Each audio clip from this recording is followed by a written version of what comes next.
Selamat sore, demikian tadi berita pilihan iNews Sore. Bersama saya Aldi Hawari. Langsung kita awal informasi pertama iNews Sore, pemirsa, dengan berita soal upacara perayaan HUT ke-497 Kota Jakarta yang digelar di Monumen Nasional hari ini. Upacara ini juga dihadiri warga dari berbagai daerah.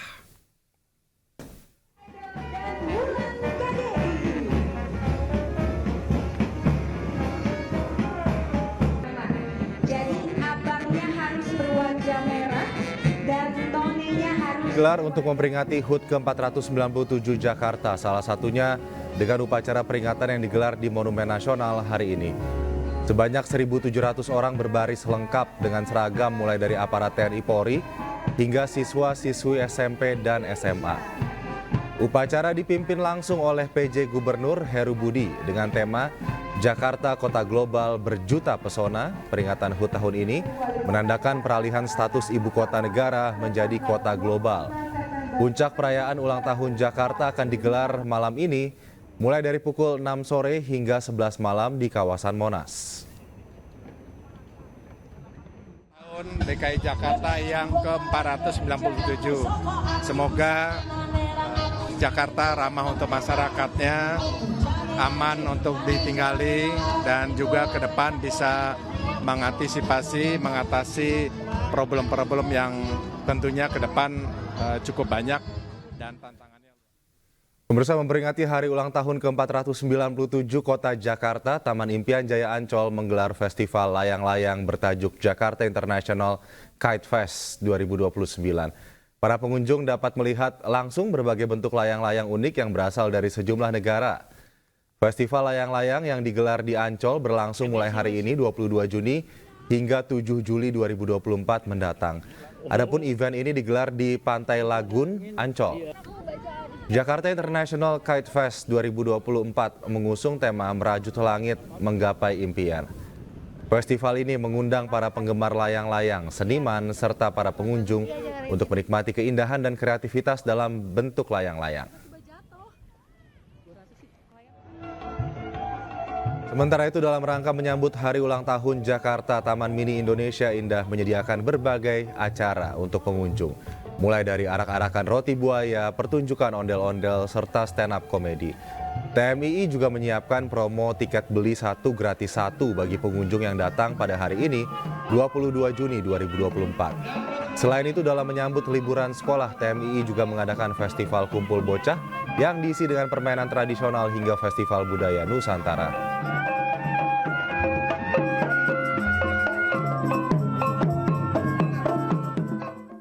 Baik, pemirsa, Monumen Nasional menggelar perayaan Hari Jadi ke-497 Kota Jakarta. Rangkaian acara pun disajikan untuk para pengunjung dan puncak perayaan digelar pukul 6 sore hari ini hingga 11 malam nanti.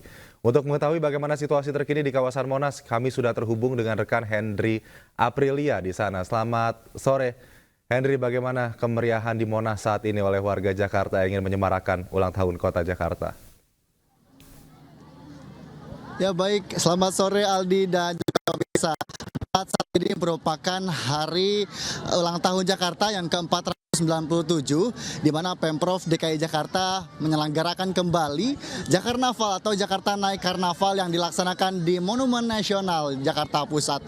Di mana sejak tadi sore hingga saat ini sejumlah pengunjung sudah mulai meramaikan bahkan memeriahkan acara HUT Jakarta, di mana memang Jakarnaval ini bertanjung tema dengan malam kejayaan begitu. Dan juga memang untuk Jakarnaval ini juga nantinya akan menyelenggarakan beberapa agenda. Salah satunya yakni tadi sore telah menyelenggarakan beberapa karnaval mobil hias yang telah dipajangkan di wilayah sekitaran Monas.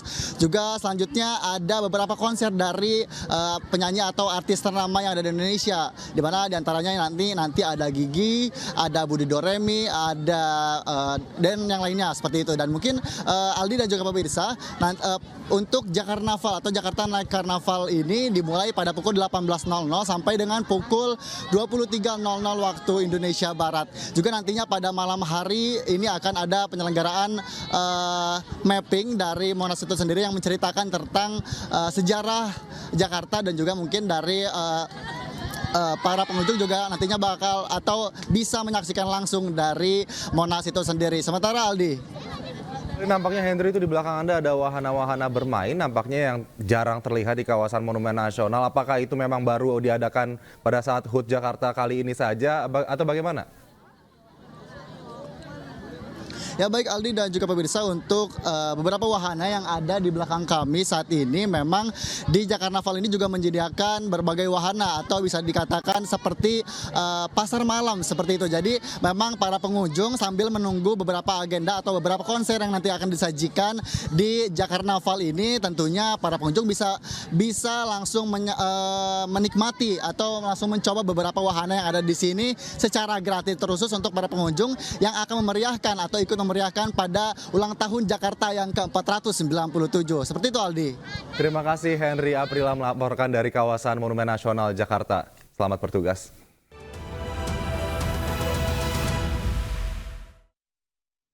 Kembali di iNews Sore masih bersama saya Aldi Hawari. Pemirsa, tim pencari fakta independen mendatangi Bareskrim Mabes Polri Jakarta melaporkan adanya dugaan obstruction of justice perintangan penyidikan di kasus Vina dan Eki.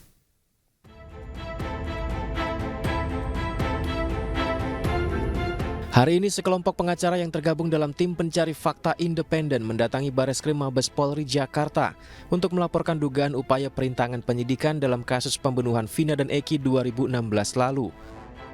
Tim ini mengklaim memiliki bukti bahwa keluarga dan pengacara terpidana inisial E mencoba memberikan uang untuk memberikan kesaksian kepada saksi T. Jadi saya tutup dulu nama-nama terlapornya di sini siapa. Oke. Jadi kita melaporkan karena kita menemukan bukti bahwasannya saksi T, ya, saksi T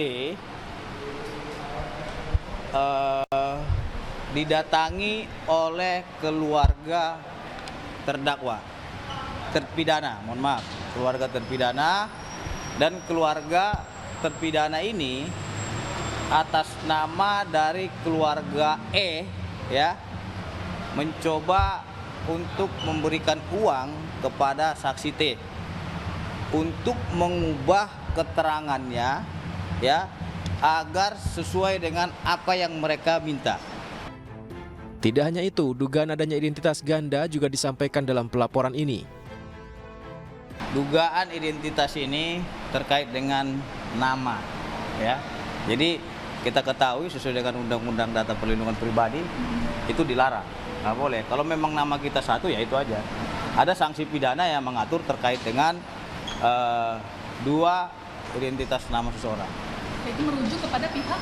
Ya itu, makanya ini kita simpan dulu ya, biar nanti Mabes Polri nanti akan menjelaskan terkait dengan laporan kita.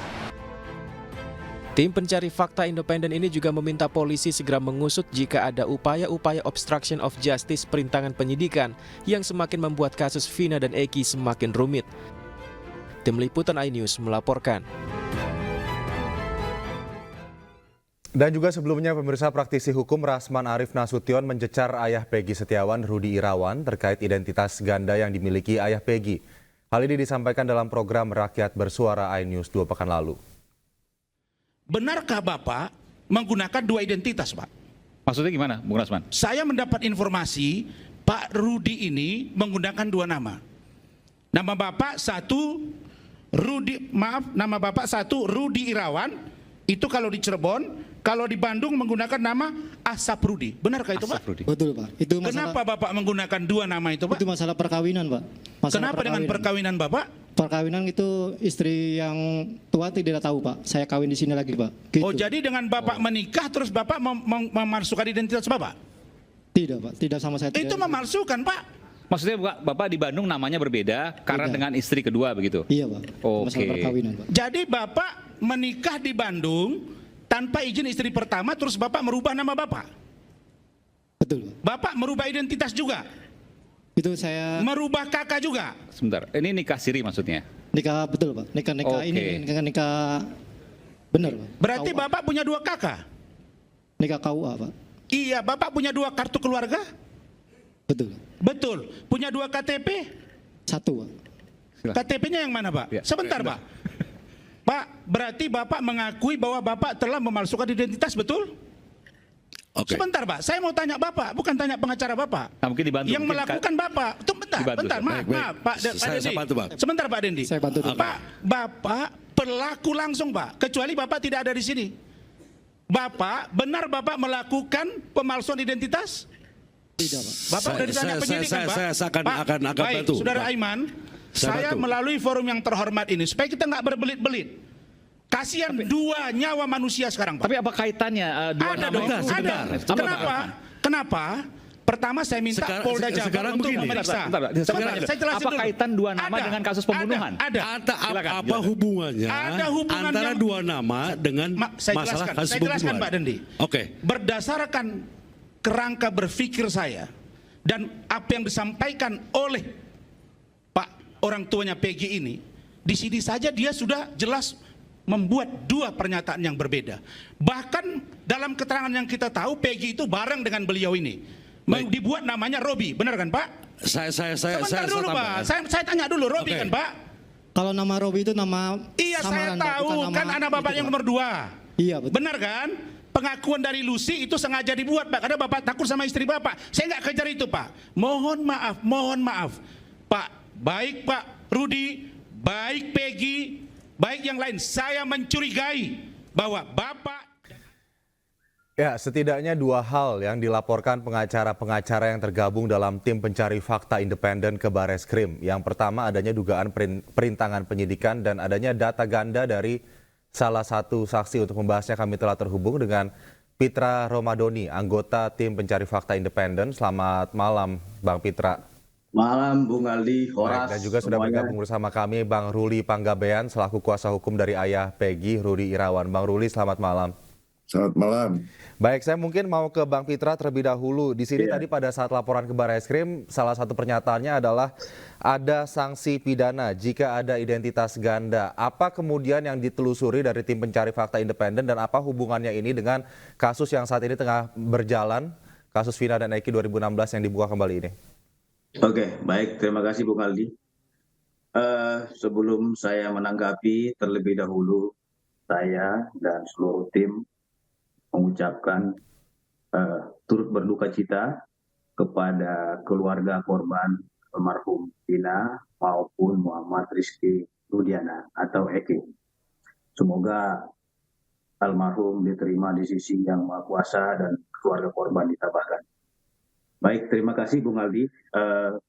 Terkait dengan kehadiran kami tadi di Mabes Polri, yaitu membuat laporan terkait dengan obstruction of justice dan adanya dugaan identitas ganda terkait dengan perkara yang sedang berjalan ini. Perkara ini semakin rumit karena kami mempelajari, meneliti, dan mendalami dari beberapa bukti-bukti yang kami peroleh. Kami melihat adanya dugaan obstruction of justice. Berdasarkan dari keterangan dari para saksi-saksi maupun keterangan terdakwa, di sini ada beberapa fakta-fakta, baik dari fakta yang terungkap di persidangan maupun fakta yuridis yang berkesesuaian antara keterangan saksi, bukti, dan keterangan ahli. Nah, sehingga kami menilai bukti yang kami peroleh harus kami laporkan ke Mabes Polri.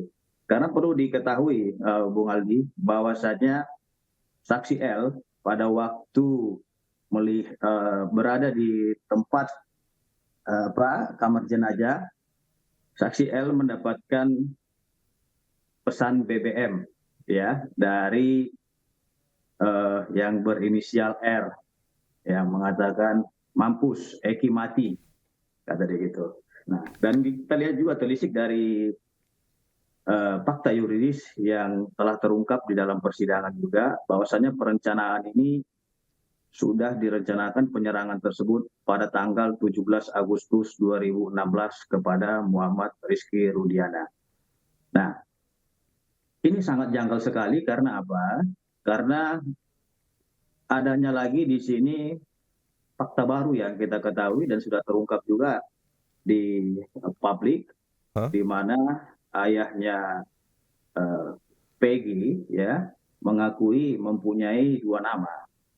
Ya, yang pertama namanya itu Rudi di Cirebon, dan Saprudi di Bandung. Nah, sehingga ini sangat aneh sekali, ya, apalagi dengan menyebut nama anaknya Peggy dengan Robi ini, sehingga kami menilai ada di sini kejanggalan yang harus dilakukan penegakan hukum dan tindakan tegas dari pihak kepolisian.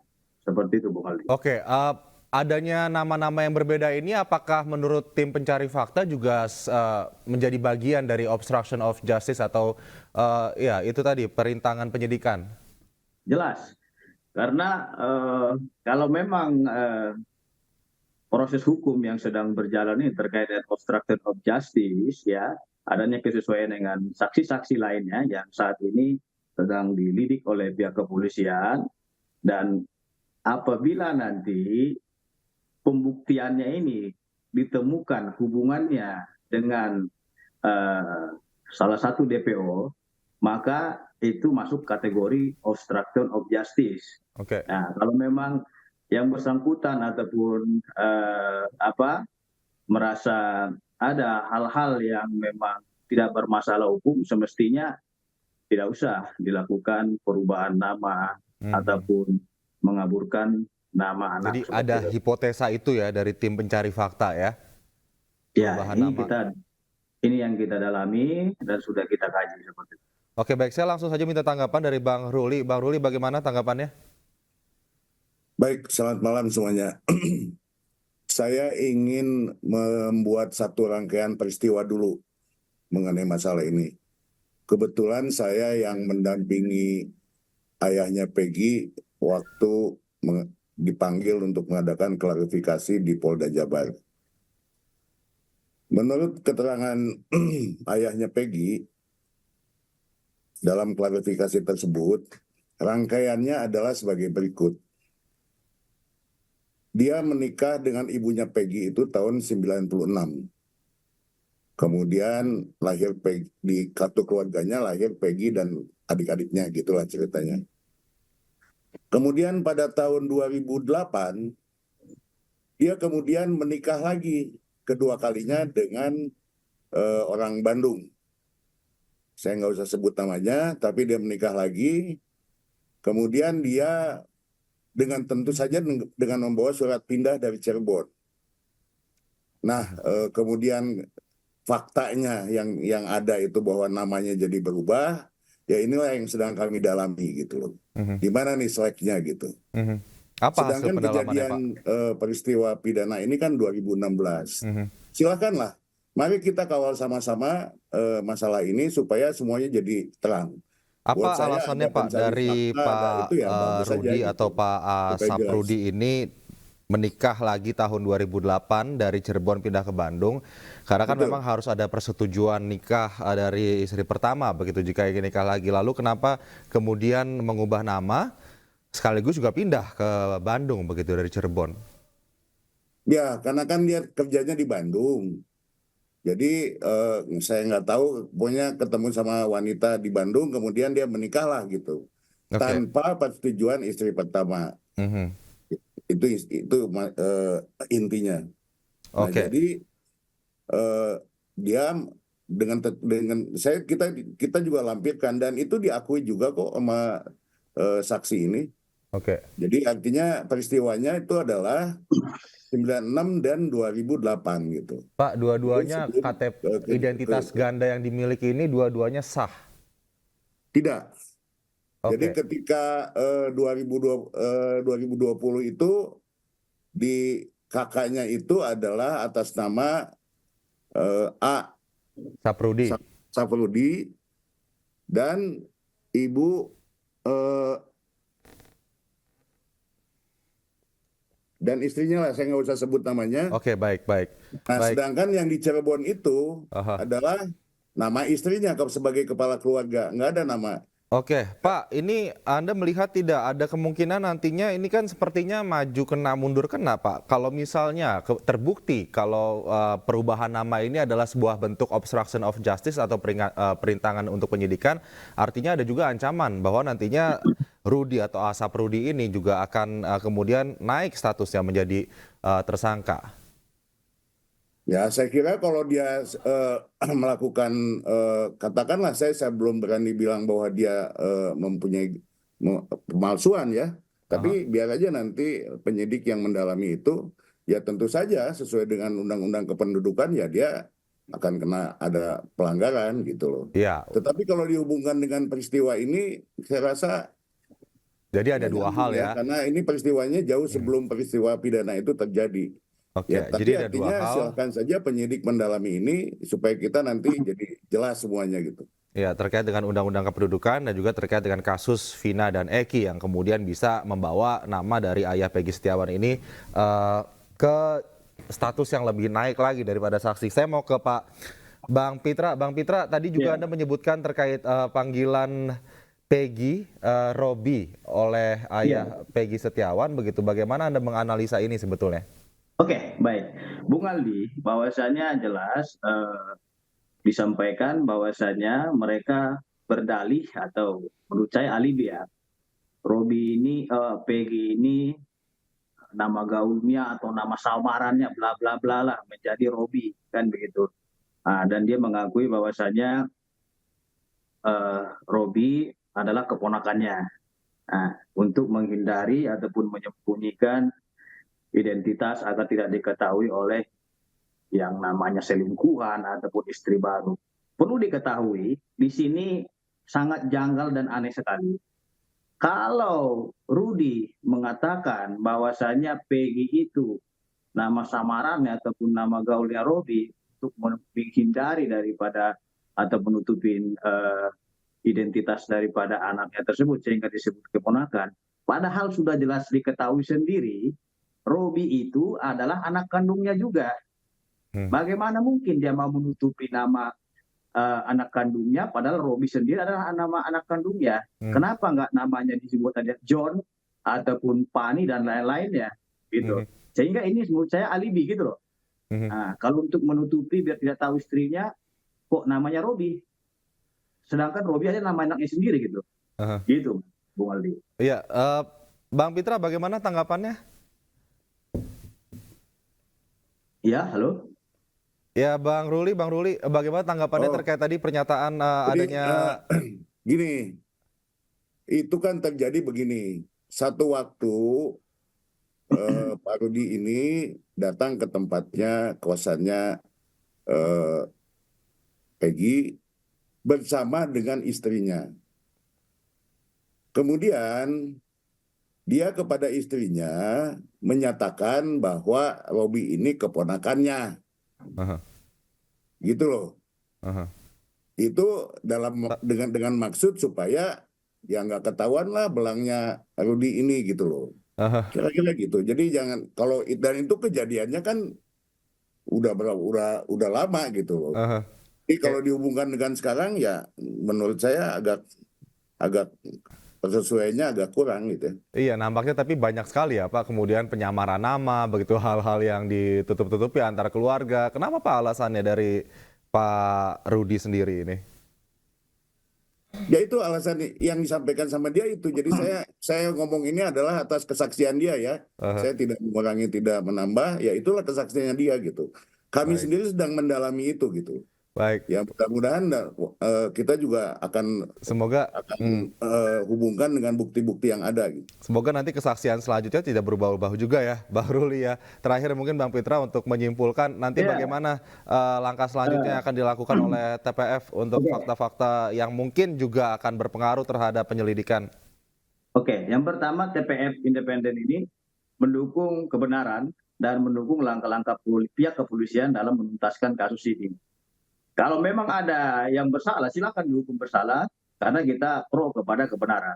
Nah, tapi ingat, bahwasanya kasus ini semakin jelimet, karena kami melihat adanya obstruction of justice. Bukan hanya dari keluarga terpidana, maupun dari oknum pengacara, kami melihat adanya dugaan untuk mengarahkan saksi-saksi, membuat keterangan yang tidak benar. Terus yang kedua, kami melihat dari fakta yuridis, ya, berdasarkan bukti yang kami peroleh dan data intelijen kami, ya, bahwasanya adanya kesesuaian dan kekonsistenan dari bukti yang kami peroleh, bahwasanya ada beberapa saksi yang didatangi oleh keluarga terpidana bersama dengan satu pengacaranya, ya. Dia mendatangi saksi ini, ya, meminta agar keterangannya itu sesuai dengan apa yang Nah mereka itu ya, inginkan. salah satu dugaan Betul. ada iming-iming uang Yang yang kedua, diberikan kepada ya, saksi. Oke, mereka itu juga juga kita sudah memberikan dapatkan amplop. informasinya. Bang Gitu. Pitra, mohon Sehingga- maaf karena waktu kita terbatas, kita harus sudahi Sehingga dialog kalau memang dia pada nggak sore hari ini. terhadap, Semoga ngapain dia memberikan nanti amplop keadilan gitu. benar-benar terbuka dan juga bisa dibuktikan dengan baik ya oleh tim kuasa hukum Bang Ruli dan juga tim kuasa hukum dari Peggy Setiawan maupun ayah Peggy terkait dengan dugaan-dugaan yang diluncurkan oleh tim pencari fakta independen ini. Terima kasih Bapak-Bapak, Bang Pitra, Bang Ruli. Selamat malam, salam sehat. Pemirsa, ayah Peggy Setiawan, Rudi Irawan, menjalani pemeriksaan tambahan di Polda Jawa Barat selama 5 jam. Sedikitnya 20 pertanyaan dilontarkan penyidik terkait identitas ganda yang dimiliki oleh Rudi Irawan.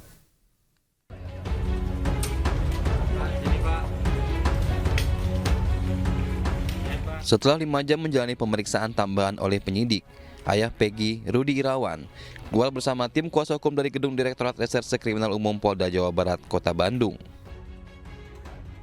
Sedikitnya 20 pertanyaan dilontarkan penyidik, termasuk diantaranya mengenai kepemilikan identitas ganda Rudi Irawan. Dari hasil pemeriksaan, diketahui bahwa Rudi memiliki identitas ganda pada tahun 2008 silam dengan alasan untuk menikah dengan istri keduanya. Masalah nama mah, PR, masalah komisi APNA yang menurut itu dalam tidak sengaja sih. Itu sejak tahun tambahan aja. Jadi terkait untuk perubahan, bukan untuk kepentingan yang lain. Yang pada intinya supaya menjaga keharmonisan keluarga dari istri pertama. Jadi tidak ada unsur yang lain seperti yang diduga oleh rekan-rekan yang itu di luar sana. Itu mungkin urgensinya, tidak ada yang lain, tidak ada motif untuk melakukan merugikan orang lain lah. Dan dilakukan sebelumnya gitu. Dan dilakukan itu dari tahun 2008. Sedangkan perkara yang ditujukan sekarang kan diarahkan ke ada perubahan semenjak dekat ke tahun 2016. Sebelumnya, ayah Peggy mendatangi Mapolda Jawa Barat untuk memenuhi panggilan pemeriksaan tambahan dari penyidik pada pukul 1 siang Jumat kemarin. Pemanggilan ini dilakukan jelang sidang pra-peradilan Peggy Setiawan yang rencananya akan berlangsung pada Senin, 24 Juni 2024 mendatang. Dari Kota Bandung, Jawa Barat, Yuan Pangestu, iNews melaporkan. Sementara itu, Kapolri Jenderal Listio Sigit Prabowo meminta institusinya profesional dan transparan dalam menangani kasus Vina Cirebon. Rekan-rekan melihat bahwa terkait dengan kasus Vina ini kan menjadi perhatian publik. Kami sudah pesan kepada Polda Jawa Barat dan juga menurunkan tim asistensi dari Propam, dari Irwasum, dari Bareskrim Polri karena memang peristiwanya terjadi 2016. Hingga kita minta bahwa ini menjadi perhatian publik, hingga kita minta semuanya untuk turun melihat peristiwa yang terjadi, walaupun saat ini sebenarnya kasus tersebut sudah ada di pengadilan ya, sudah ada putusan inkrah kasasi, namun demikian kami minta untuk didalami. Tentunya ini ada proses yang sedang dilaksanakan oleh Polda Jawa Barat terkait penanganan Peggy, ini juga menjadi perhatian publik.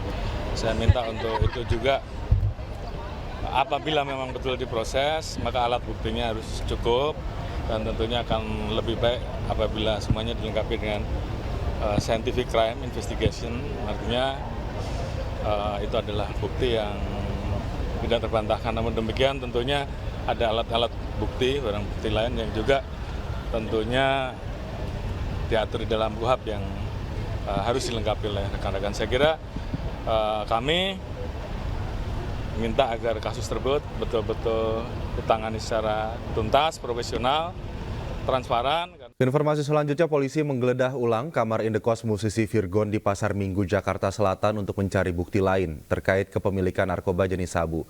Virgon dan teman wanitanya ikut dihadirkan saat penggeledahan.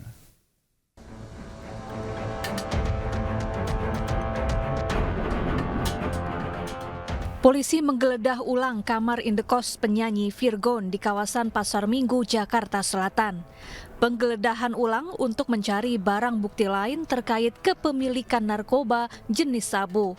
Saat penggeledahan, Virgon dan teman wanitanya ikut dihadirkan. Namun tak ada barang bukti baru yang ditemukan. Polisi kini telah mengantongi identitas pemasok narkoba kepada Virgon. Perkembangan kasusnya sampai saat ini masih terus dalam proses pemeriksaan dan kami juga sudah melakukan penggeledahan ulang di TKP di kosan saudara VTP. Tidak ada barang bukti lain yang kami temukan selain barang bukti yang awal kami temukan di TKP, yaitu narkotika jenis sabu dan alat hisap sabu. Selanjutnya juga kami sudah mengantongi identitas yang memberikan narkotika jenis sabu ke saudara VTP dan saudara PA, dan saat ini kami sedang melakukan pengejaran. Kami mohon doanya agar orang tersebut dapat kami amankan dan kami bisa mengembangkan kasus ini.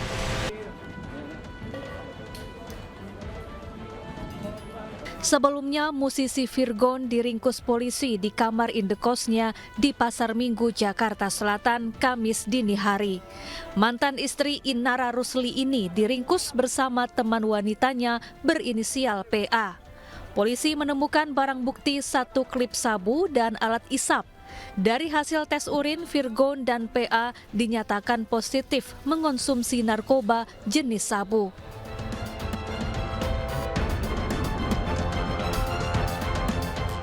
Sementara itu, keluarga Virgon mendatangi Mapolres Jakarta Barat untuk mengajukan keringanan terhadap Virgon dengan mengikuti rehabilitasi.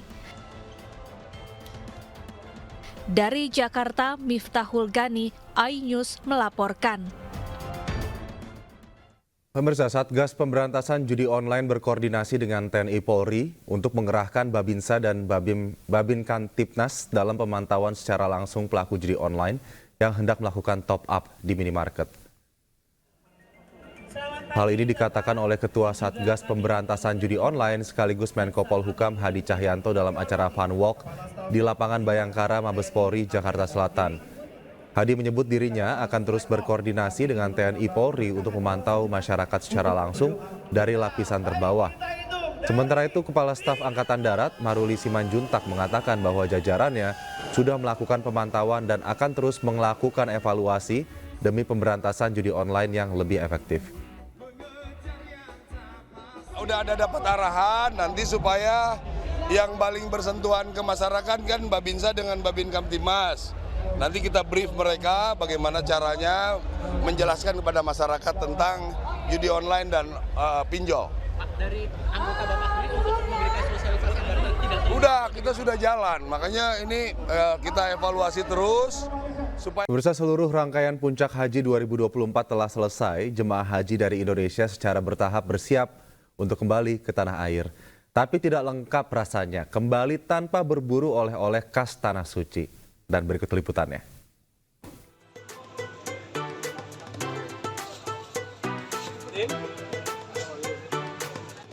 Sebelum kembali ke tanah air, jemaah tak lupa membeli oleh-oleh untuk keluarga tercinta.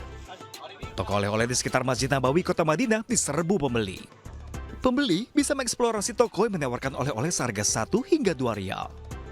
Ada juga toko-toko yang menjual makanan seperti kurma, coklat, aneka kacang-kacangan, berbagai macam bentuk tasbih, hingga perlengkapan sholat.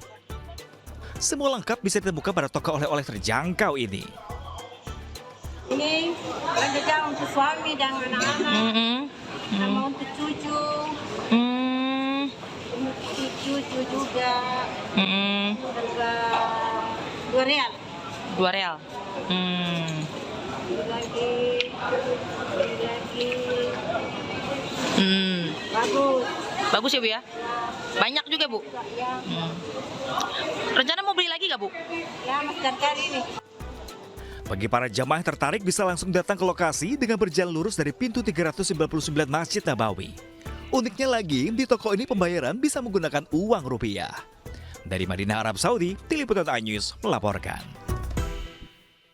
Sementara gelombang pertama jamaah haji Indonesia mulai dipulangkan ke tanah air pada 22 Juni hingga 3 Juli 2024 mendatang. Kepulangan jamaah terbagi menjadi 2 skema dari Bandara Jeddah dan Bandara Madinah.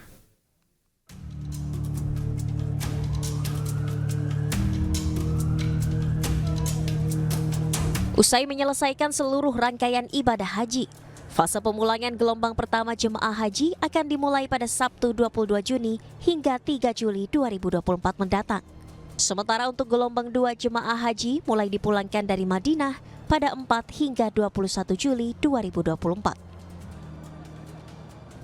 Pemulangan jemaah haji Indonesia terbagi menjadi 2 skema, yakni dari Bandara King Abdul Aziz Jeddah dan Bandara Madinah. Haji. Ya, adapun untuk pemulangan jamaah haji ini ya akan berada di 2 tempat, yaitu di Jeddah dan di Madinah. Ya, ada kurang lebih 49 kloter yang akan diberangkatkan pada gelombang pertama ini melalui Madinah. Dan insya Allah petugas Dakar Bandara siap ya mulai tanggal 22, di mana fase pemulangan gelombang 1 ini dimulai tanggal 22 sampai dengan tanggal 3 Juli. Tercatat pada tahun ini terdapat sebanyak 241.000 jemaah haji Indonesia yang terdiri dari 320 jemaah haji reguler dan 27.680 jemaah haji khusus. Jadwal kepulangan jemaah haji Indonesia 2024 per embarkasi pada awal keberangkatan akan tiba berangsur-angsur sesuai jadwal di Indonesia. Tim Liputan iNews melaporkan.